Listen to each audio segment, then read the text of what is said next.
Nepali radio नेटवर्कको राति 8 बजेको नेपाली खबरमा खबर सहयात्री दीपक जोशीको नमस्कार। नेपाली खबर काठमाडौँ उपत्यकामा रेडियो एनआरएन 99.1, रेडियो nrn.com र ठाउँ ठाउँका रेडियो स्टेशनहरूबाट एकसाथ प्रसारण भइरहेको छ।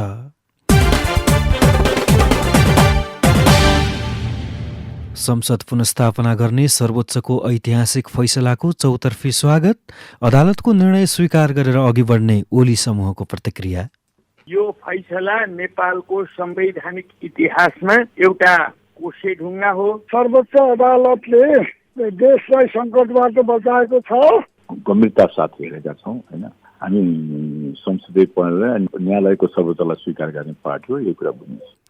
अलिकति लाज भए प्रधानमन्त्रीबाट राजीनामा दिन केपी ओलीलाई प्रचण्डको सुझाव, मूल पार्टीमा फर्कन नेता कार्यकर्तालाई झलनाथ खनालको आग्रह। संसद विघटन बदरको फैसलासँगै सुरक्षा निकाय हाई अलर्टमा, नेकपाका दुई समूहबीच झडपको आकलन गर्दै सुरक्षा तैनाथी बढाइयो। साथमा प्रमुख खबर संक्षेप। अनलाइनमा आज सामाजिक सञ्जाल र पत्रकार ऋषि धमलाको प्रस्तुति जनता जान्न चाहन्छन् अहिलेको नेपाली खबरमा। यो आवाज हो नेपाली रेडियो नेटवर्कको र तपाईँ सुन्दै हुनुहुन्छ नेपाली खबर। नेपाली खबरमा सबैभन्दा पहिले आजको खास खबर। संसद पुनर्स्थापना गर्ने सर्वोच्चको ऐतिहासिक फैसलाको चौतर्फी स्वागत भएको छ। सर्वोच्च अदालतले आज संसद विघटन गर्ने निर्णय बदर गर्न आदेश दिएसँगै यसको चौतर्फी स्वागत भएको हो। काठमाडौँका विभिन्न स्थानमा आतिशबाजी गरेर फैसलाको स्वागत गरिएको छ। माइतीघरमा दीप प्रज्वलन गरिएको छ। प्रधान न्यायाधीश चोलेन्द्र शमशेर जवरा, न्यायाधीशहरू विश्वम्भर प्रसाद श्रेष्ठ, अनिल कुमार सिन्हा, सपना प्रधान मल्ल र तेजबहादुर केसीको संवैधानिक इजलासले संसद विघटन बदर गर्ने आदेश दिएको हो। आदेशमा 13 दिनभित्रै संसद अधिवेशन बोलाउन पनि भनिएको छ। गएको पुस 5 गते प्रधानमन्त्री केपी शर्मा ओलीले असंवैधानिक ढङ्गले संसद विघटन गर्न राष्ट्रपति समक्ष सिफारिस गर्नुभएको थियो। राष्ट्रपति विद्यादेवी भण्डारीले तत्कालै सिफारिसबारे निर्णय गर्दै मध्यावधि निर्वाचनको मिति समेत तोक्नु भएको थियो। संयुक्त संसद विघटन बदर गर्ने सर्वोच्चको फैसला प्रधानमन्त्री केपी शर्मा ओलीको जन्मदिनकै अवसरमा परेको छ। नेकपाको प्रचण्ड माधव समूहका वरिष्ठ नेता झलनाथ खनालले सर्वोच्चको फैसलाबाट संविधानको रक्षा भएको प्रतिक्रिया दिनुभयो।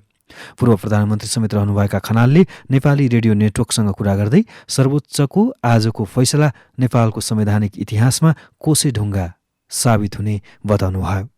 आज सर्वोच्च अदालतले जुन फैसला दिएको छ, यो फैसला नेपालको संवैधानिक इतिहासमा एउटा कोसेढुङ्गा हो, ऐतिहासिक फैसला हो। यो फैसलाले नेपालको इतिहासमा 62-63 सालमा सम्पन्न भएको जनक्रान्तिले सिर्जना गरेका उपलब्धिहरूको रक्षा गरेको छ, वर्तमान संविधानको रक्षा गरेको छ, लोकतन्त्रको रक्षा गरेको छ र नेपाललाई स्थायित्वतर्फ अगाडि बढाउने संविधानको जुन मर्म र भावना हो, त्यो भावनाको पनि रक्षा गरेको छ। सम्पूर्ण नेपाली जनता अहिले खुसी भएका छन्। हामी सम्पूर्ण लोकतान्त्रिक शक्तिहरू खुसी भएका छौँ र यसले अब देशलाई उज्यालो भविष्यतर्फ लाने नयाँ आधार चाहिँ तयार पारेको छ। प्रधानमन्त्री केपी शर्मा ओलीले संसद पुनर्स्थापित भए मुलुकमा राजनीतिक अस्थिरता बढ्ने दावी गर्दै आउनुभएको थियो।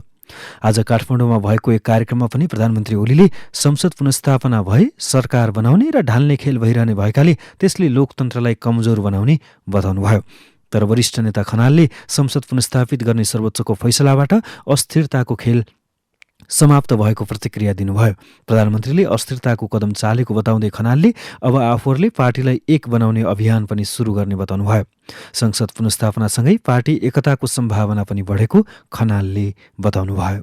अस्थिरता त उहाँको कदमले सुरुवात भएको थियो। अब त्यो अस्थिरतालाई समाप्त गर्नको लागि यो कदम एउटा महत्त्वपूर्ण सकारात्मक कदम बनेको छ, ऐतिहासिक कदम बनेको छ। उहाँले पार्टीलाई फोर्न खोजेर जुन खालको एउटा चाहिँ दम्भ प्रदर्शन गर्नुभएको थियो, अब त्यो पार्टी फेरि एकताबद्ध हुने सम्भावना पनि बढेर आएको छ। हामी पार्टीलाई एकताबद्ध राख्न, आफ्ना गल्ती कमजोरी सच्याएर अगाडि आउने साथीहरूलाई स्वागत गर्नको लागि पनि तयारी छ। यस्तै संसद पुनर्स्थापनाका मुद्दामा विभाजित विचार सञ्चार गरेको प्रमुख विपक्षी नेपाली काङ्ग्रेसले पनि सर्वोच्चको फैसलाको स्वागत गरेको छ। काङ्ग्रेस वरिष्ठ नेता रामचन्द्र पौडेलले संविधानको भावना र मर्मअनुसार संसद पुनर्स्थापनाको फैसला गरेर सर्वोच्च अदालतले मुलुकलाई सङ्कटबाट बचाएको प्रतिक्रिया दिनुभयो। नेपाली रेडियो नेटवर्कसँग कुरा गर्दै पौडेलले न्यायमूर्तिहरूलाई धन्यवाद दिन चाहेको बताउनुभयो। अब काङ्ग्रेस सरकारमा जाने नजाने बारे भने पार्टीमा छलफल हुने उहाँले बताउनुभयो। संविधानको भावना र मर्म अनुसार फैसला गरेर सर्वोच्च अदालतले देशलाई सङ्कटबाट बचाएको छ। त्यसको लागि न्यायमूर्तिहरूलाई धन्यवाद दिन्छु।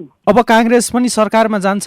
अब सरकारमा जाने नजाने कुरा अब पार्टी बसेर छलफल गर्छौँ हामी। संसद पुनर्स्थापना भए मुलुक सङ्कटमा फस्ने दावी गर्दै आएको सत्तारूढ नेकपा ओली समूहले पनि सर्वोच्चको फैसला स्वीकार गर्ने प्रतिक्रिया दिएको छ।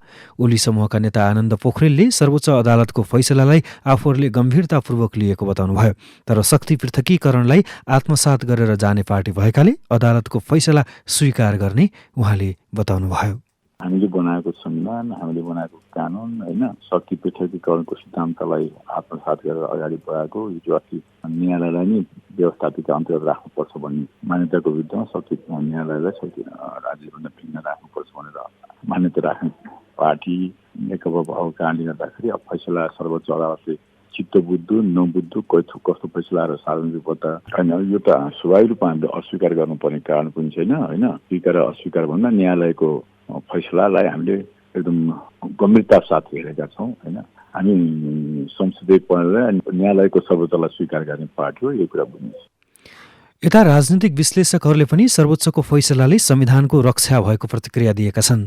प्रधानमन्त्री ओलीले भत्काउन खोजे पनि अदालतको फैसलाले संविधानको रक्षा भएको राजनीतिक विश्लेषक डाक्टर लोकराज बरालले बताउनुभयो। अहिलेको संविधानको जुन स्पिरिट हो, संविधानको मर्मलाई चाहिँ अहिलेको निर्णयले चाहिँ त्यसलाई स्थापित गरेछ।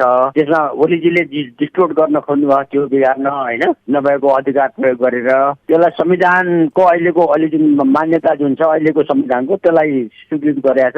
एउटा त्यो कुरा। अरू कुरा चाहिँ भोलिको राजनीति त अब एउटै दलको सरकार नबन्न सक्छ।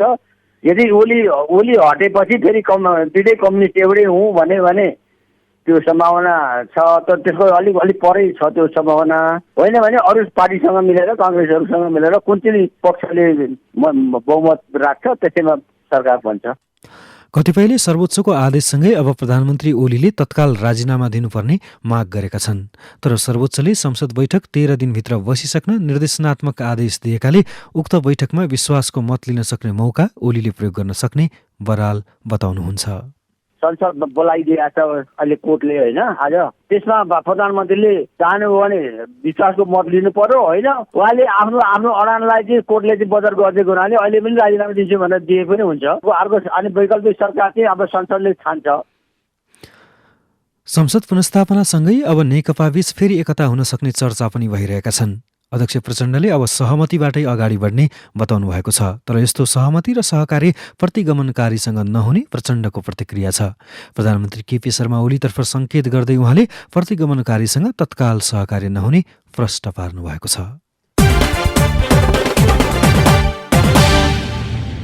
नेपाली खबरमा अब आज दिनभरका प्रमुख खबर संक्षेप, साथमा खबर सहयात्री गोमा परियार। नेकपा प्रचण्ड माधव समूहले संसद पुनर्स्थापनासँगै जनताको जित भएको बताएको छ। चितवनमा रहेका अध्यक्षद्वय पुष्पकमल दाहाल प्रचण्ड र माधव कुमार नेपालले संवैधानिक इजलासले ऐतिहासिक र साहसिक फैसला गरेको बताउनु भएको छ।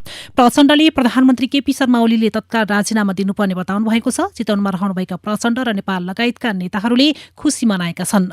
अध्यक्षद्वय प्रचण्ड र माधवले एकअर्कालाई मिठाई खुवाउनुका साथै अबिरमाला गरेका छन्। त्यस क्रममा सहभागीहरूलाई सम्बोधन गर्दै प्रचण्डले नैतिकता छ भने तत्काल राजीनामा प्रधानमन्त्री ओलीलाई आग्रह गर्नुभएको हो।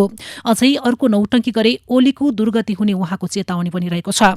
यस्तै अर्का अध्यक्ष नेपालले चितवनमा सम्बोधन गर्दै भन्नुभयो, प्रधान न्यायाधीश संवैधानिक बेन्चका चारै न्यायाधीशले संविधान लिगमा ल्याउनुभयो, निरङ्कुशतालाई चोटिलो जवाब दिनुभयो, साहसिक कदम चाल्नु भएकोमा हाम्रो पार्टी आभार व्यक्त गर्दछ।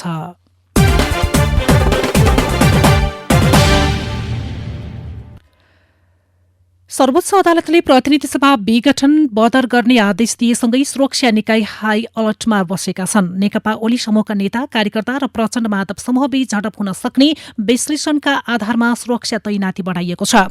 सशस्त्र प्रहरी बलका प्रवक्ता डीआईजी राजु अर्यालले बताए अनुसार सर्वोच्चको फैसला आउने संकेतका आधारमा 11 देखि 17 फागुनसम्मका लागि विशेष सुरक्षा योजना लागू गरिएको थियो। त्यही अनुसार उपत्यकाका संवेदनशील क्षेत्रमा सुरक्षा तैनाती बढाइएको उहाँले बताउनुभयो। महानगरीय प्रहरी कार्यालय रानीपोखरीका प्रमुख हरिबहादुर पालका अनुसार उपत्यकाका निषेधित क्षेत्रहरू सहित ठाउँ ठाउँमा प्रहरी तैनाती बढाइएको छ। भीड़ जम्मा हुन सक्ने र कुनै अप्रिय घटना नहोस् भनेर हाई अलर्टमा बसेका हौं, प्रहरी अतिरिक्त महानिरीक्षक पालले भन्नुभयो। सुरक्षा संयन्त्रले संसद पुनर्स्थापना भएको अवस्था र नभएको अवस्थामा कस्तो सुरक्षा तैनाती गर्ने भन्ने तयारी पहिल्यै गरेको थियो। परराष्ट्र मन्त्री एवं नेकपा ओली समूहका प्रवक्ता प्रदीप कुमार गेवालीले सर्वोच्च अदालतको फैसला अपेक्षित नभएको बताउनु भएको छ। तर फैसला मानेर जाने उहाँको भनाइ छ। सामान्यतया अपेक्षित थिएन फैसला, तर देशको शासन मान्ने पार्टी भएकाले हामी अदालतको फैसलालाई स्वीकार गर्छौं, उहाँले भन्नुभयो। जुन समस्या देखाएर संसद विघटन गरिएको थियो त्यो समस्या भने अब कायमै रहने गेवालीले चिन्ता व्यक्त गर्नुभयो। महान्यायाधिवक्ता अग्निप्रसाद खरेलले आफूले राजीनामा नदिएको प्रश्न पार्नु भएको छ। आज बिहानैदेखि राजीनामा दिएको हल्ला आएपछि महान्यायाधिवक्ता खरेलले आफूले राजीनामा नदिएको र दिनुपर्ने परिस्थिति पनि नरहेको बताउनु भएको छ। आफू राजीनामा दिने सोचमा समेत नरहेको उहाँको भनाइ छ। उहाँले भन्नुभयो, अहिले महान्यायाधिवक्ताले राजीनामा दिने परिस्थिति पनि होइन, राजीनामा दिएको पनि होइन, राजीनामा दिने सोच पनि छैन।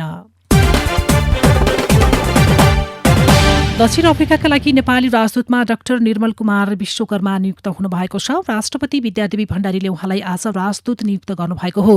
राष्ट्रपतिले मन्त्री परिषदको सिफारिसमा उहाँलाई संविधानको धारा 282 अनुसार नियुक्त गरेको राष्ट्रपति कार्यालयले जनाएको छ।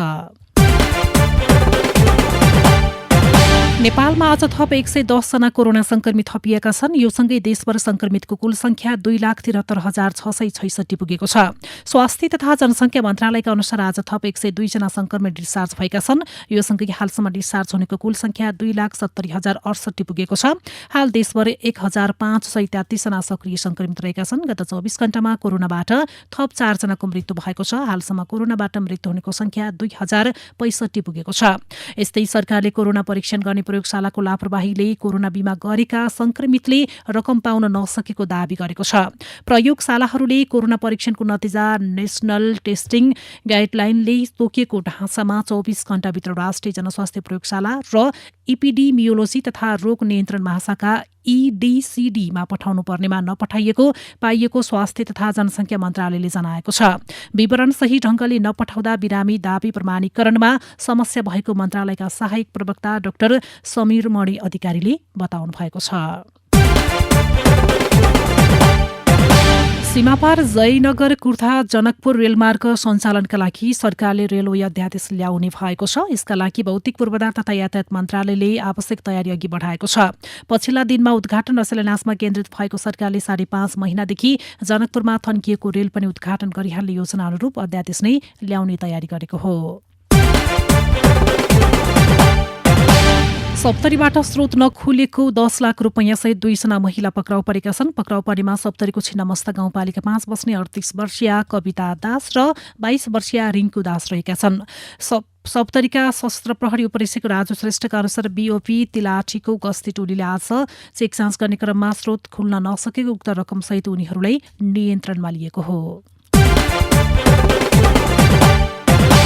अमेरिकामा कोरोना संक्रमणबाट मृत्यु भएकाहरूका शोकमा 5 दिनका लागि राष्ट्रिय झण्डा आधा झुकाइने भएको छ। संक्रमणबाट मृत्यु हुनेको संख्या 5 लाख नागेसँगै राष्ट्रपति जो बाइडेनले शोक मन्तव्य व्यक्त गर्दै सबै संघीय संस्थालाई आधा झण्डा झुकाउन आह्वान गरेका हुन्। कोरोना महामारीका कारण सर्वाधिक मृत्यु बेहोर्ने देश अमेरिका हो। यो संख्या पहिलो र दोस्रो विश्वयुद्ध तथा भियतनाम युद्धमा अमेरिकाले बेहोरेको मानवीय क्षतिभन्दा पनि बढी हो। अमेरिकाको पश्चिमी तटमा पहिलोपटक कोरोना भाइरस पाइएको 1 वर्षभित्र 5 लाखभन्दा बढीको संक्रमणका कारण मृत्यु भइसकेको छ। कोरोना भाइरस सुरुमा चीनमा देखा परेको थियो।